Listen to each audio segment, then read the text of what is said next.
During mountain building, flat-lying sedimentary rocks are often bent into a series of wave-like undulations called folds.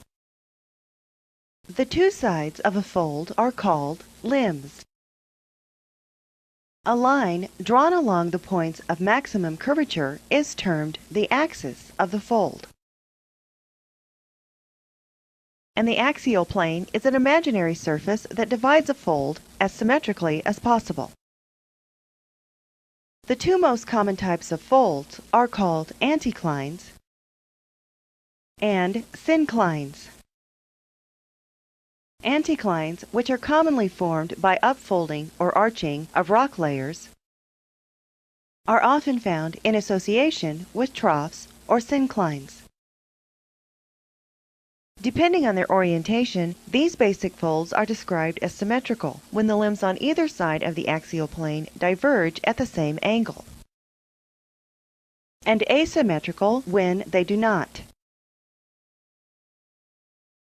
An asymmetrical fold is said to be overturned if one limb is tilted beyond the vertical.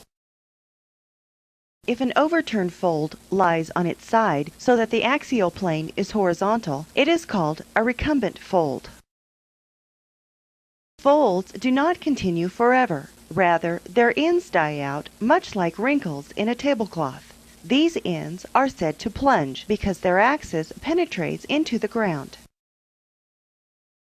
View of plunging folds as they may appear after extensive erosion. A good example of topography that results when erosional forces attack folded sedimentary strata is found in the Valley and Ridge province of the Appalachians. Although most folds are caused by compressional stresses, some are the consequence of vertical displacements along faults. Monoclines are such structures. Broad upwarps can also generate nearly circular structures called domes. The Black Hills of South Dakota is a large dome. Nearly circular downwarped structures are called basins. The basins of Michigan and Illinois are quite large and have very gently sloping beds similar to saucers.